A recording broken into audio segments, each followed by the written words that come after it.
كان عايش بنص قلب.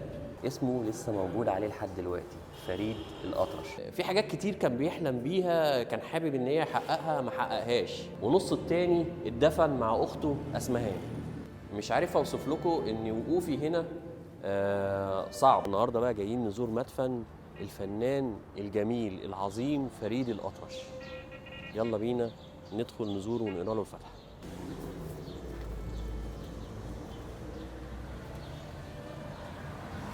مدفون هنا الأمير فؤاد بيك الأطرش، توفى 23 سبتمبر سنة 1995. الأمير فؤاد أخو فريد الأطرش الكبير رحمة الله عليه. هنا بقى مدفون الموسيقار فريد الأطرش، توفى يوم السبت 28 ديسمبر سنة 1974. فريد الأطرش كان إنسان طيب جدا، وإنسان حساس وذواق، وإنسان راقي. عاش طول حياته، تحس إن هو عاش طول حياته حزين مهموم.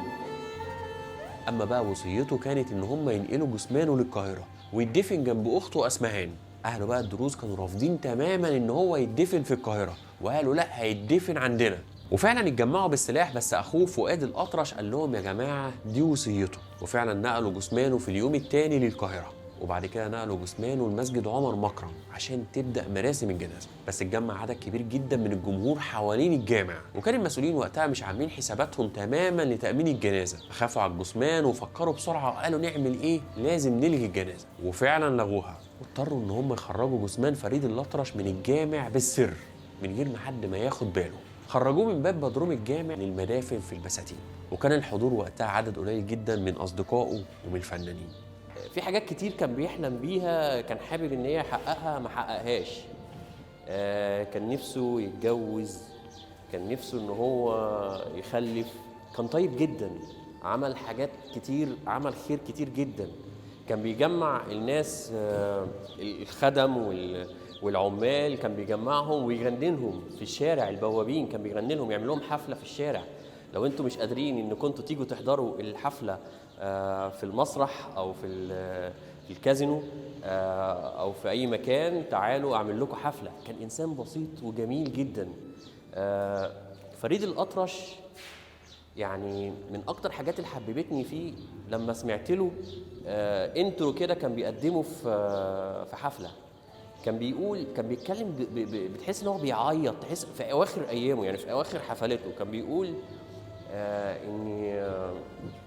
ان الاغنيه ديت ماشيه قوي مع حالته النفسيه في الايام اللي هو عايشها، وهي كانت أغنية يوم بلا غد. الأغنية دي كانت صعبة جدا وحزينة جدا، ودي اللي حببتني جدا في فريد الأطرش.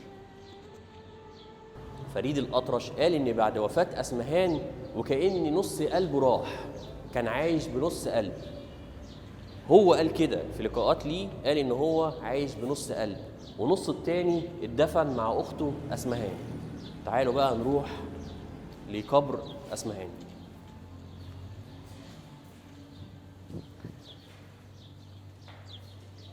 هنا بقى مدفن الفنانة أسمهان، توفت في 14 يوليو سنة 1944. أسمهان توفت في سن صغير جدا، كانت لسه طالعة ولسه في ريعان شبابها. طبعا وفاتها عملت حالة جدل كبيرة جدا، ولحد النهاردة وفاتها تعتبر لغز. محدش عارف يفسره. في ناس تقول زوجها، وفي ناس تقول جهات تانية، وفي ناس تقول مخابرات، وفي ناس تقول مخابرات أجنبية، وفي ناس تقول حاجات كتير جدا. وخصوصا إن الترع اللي غرقت فيها أسمهان ما كانتش مليانة بالمية، بالعكس يعني العربية المية كانت ضحلة، العربية كانت فوق يعني ما غرقتش بالكامل، السواق طلع منها وهرب. فده يوحي بان عمليه موت أسمهان كانت مدبره. مش عارف اوصف لكم ان وقوفي هنا صعب، يعني انا حاسس باحاسيس صعبه. كون ان فريد الأطرش انسان كان حساس، وانسان كان جميل، وانسان كان طيب جدا، وما خدش اللي هو عايزه في حياته، وكمان اخته اللي ماتت في سن صغير جدا، موتها كان موت حزين وناس كتير قوي زعلت عليها. هنا في العمارة الجميلة ديت كان عايش فريد الأطرش. دي العمارة اللي بناها وكانت موجودة على النيل. تعالوا ندخل نتفرج على العمارة من جوه. بصوا أول حاجة FA فريد.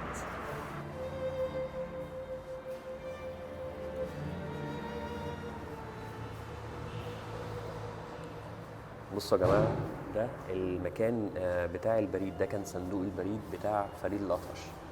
اسمه لسه موجود عليه لحد دلوقتي، فريد الأطرش، وجنبه سيد سالم. مش عارف بقى عازف الناي ولا لا، بس ما اظنش يعني. فريد من المطربين اللي انا في الفتره الاخيره بقيت احبهم جدا، لاني لما بحثت عنه طبعا انا حكيت لكم الحكايه دي قبل كده، لما سمعته وهو بيقول في اغنيه اللي هي بتاعت يوم بلا غد ان الاغنيه دي بتتماشى مع احساسه. ابتديت ان انا ادور وراه واشوف ايه حكايتك يا عم فريد، فلقيت ان هو كانت حكايته صعبه جدا. كانت حياته حزينه جدا. على قد ما اسعدنا وقدم لنا اغاني عن الحب والسعاده والجمال والربيع وكل الكلام ده كله، مع ذلك كانت حياته الشخصيه صعبه جدا وحزينه. وهو دايما كان بيقول كده، كان بيقول ان هو حياته حزينه. ليه بقى كانت حياته حزينه؟ لان هو كان ليه 3 مطالب بسيطه جدا. المطلب الاولاني ان هو كان نفسه يتجوز، كان نفسه يعمل اسره وكان نفسه يخلف. للاسف الشديد ربنا ما أرادش ان هو يتجوز، وهو حاول اكتر من مره ان هو يتقدم او كده، بس كان معظم يعني كان بيقول ان هو ما كانش يجرؤ ان هو يقول لواحده او يقول لست ان هو عايز يتجوزها، لان كان عارف ان طلبه هيترفض. دي حاجه. الحاجه الثانيه طبعا موت اخته اسمهان اثر عليه بشكل كبير جدا، لدرجه ان هو قال ان هو عمل حاجات ما كانش ينفع او يصح ان هو يعملها. فموت اسمهان اثر عليه بشكل كبير جدا. الحاجه الثالثه ان هو كان نفسه ان عبد الحليم وام كلثوم ان هم يغنوا من الحانه. فريد كان احساسه جامد جدا وقوي جدا، كان حابب ان الحانه توصل للناس عن طريق عبد الحليم وام كلثوم. كان حاسس ان ديت هتبقى خطوه تانية خالص هتفرق معاه في مشواره الفني. وفعلا تخيلوا ان لو عبد الحليم او ام كلثوم كانوا غنوا من الحان فريد، كان التعاون ده هيبقى عامل ازاي؟ ان انت تسمع عبد الحليم كصوت او تسمع ام كلثوم واحساس والحان فريد الفظيعه، الاثنين دول مع بعض كانوا يعملوا ايه؟ اكيد كانوا يبقوا في حته ثانيه خالص. اخر حاجه بقى عايز اقولها لكم ان فريد كان من الاشخاص الطيبه جدا. كان في حكايه بتقول ان مره كان نازل الشارع ولقى البواب قاعد على باب العماره، وقال له يا استاذ فريد انا نفسي ان انا احضر لحضرتك حفله بس معيش فلوس. فريد رد عليه وقال له ابسط يا سيدي، انا هجيب لك الحفله لحد عندك. طلع جاب عوده او كان معاه في العربيه وقعد يعزف له جميل جمال ملوش مثال، وهيصه بقى في الشارع. حاجه تانية ان هو كان خير جدا مع اصدقائه الفنانين ومع الناس اللي حواليه. بيته او شقته كانت مفتوحه لكل الناس على طول. كانوا حتى مسميينها ان هي مائده الرحمن، لان كانت على طول مفتوحه لكل الناس. عبد السلام النابلسي، الكونت نابلس، اللي هو الراجل عفيف النفس، الراجل اللي هو يعني كلنا عارفين ان هو كان عنده عزة نفس شديدة جدا. حكى في مرة ان هو كان عنده وعكة صحية وكان في المستشفى ومعهوش فلوس يدفع حساب المستشفى. اتفاجئ بفريد، وكانت برضو فريد وقتها الظروف المادية عنده ما كانتش قد كده. اتفاجئ بفريد ان هو راح دفع له، باع حاجة ملكه او حاجة، ودفع حساب المستشفى لعبد السلام النابلسي. وطبعا بقى تبرعات للفنانين وكل حاجة. فريد الأطرش أول واحد كان بيساهم وما كانش بيتأخر عن حد.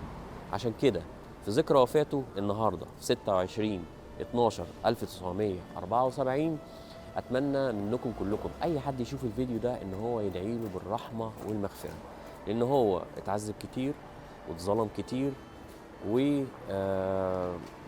ممكن يكون دلوقتي محتاج لدعاء. شكرا والسلام عليكم ورحمة الله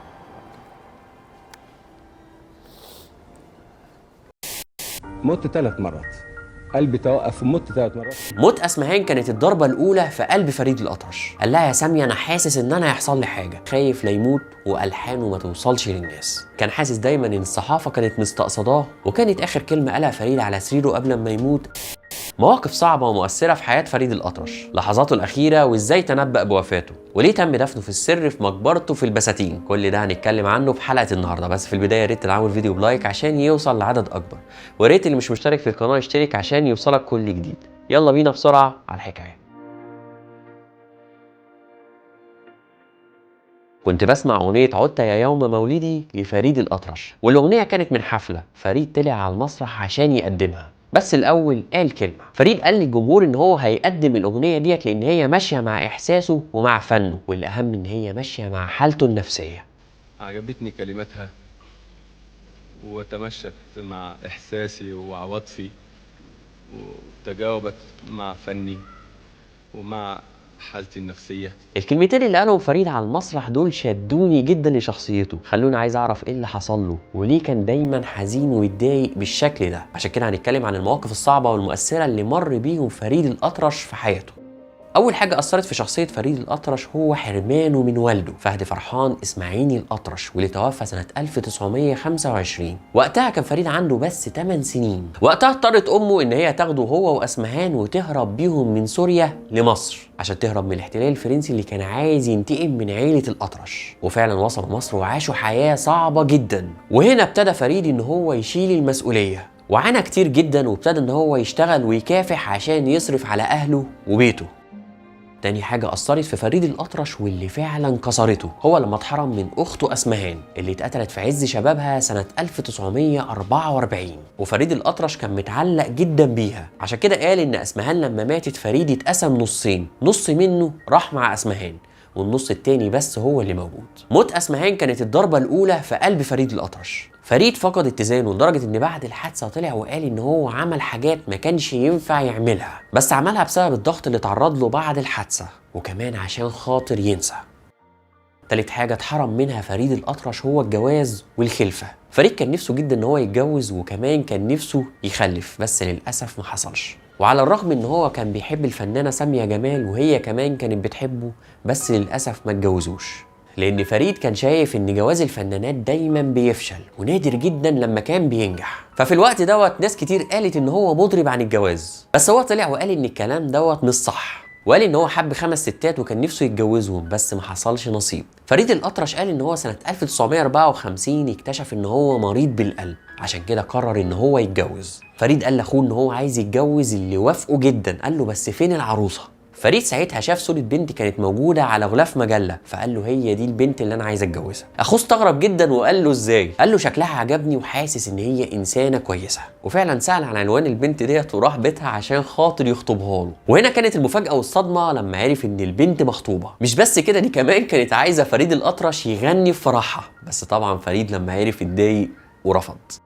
نيجي بقى للحاجة الرابعة اللي اتحرم منها فريد الأطرش واللي كانت مسببه له ألم وحزن كبير جدا. فريد كان نفسه إن حد تاني كبير وعظيم يغني من ألحانه زي عبد الحليم حافظ أو أم كلثوم. فريد كان شايف ان عنده ألحان قوية جدا عايز حد قوي يقدمها. فريد الموضوع ده كان شاغله جدا، عشان كده كان بيتكلم عليه كتير قوي، وقال اكتر من مرة ان هو مش عارف السبب ان عبد الحليم وام كلثوم مش بيغنوا من ألحانه. وقال ان هو كان بيقدم لهم ألحان وكانت بتعجبهم جدا، وكانوا بيتفقوا على كل حاجة وبعد كده يبلغوا الصحافة وبعد كده الموضوع بينتهي ولا اي حاجة بتتحقق، وبعد كده عبد الحليم وام كلثوم يتهربوا منه. والموضوع ده كان مأثر فيه جدا لدرجة ان هو كان بيقول ان هو خايف لا يموت وألحانه ما توصلش للناس.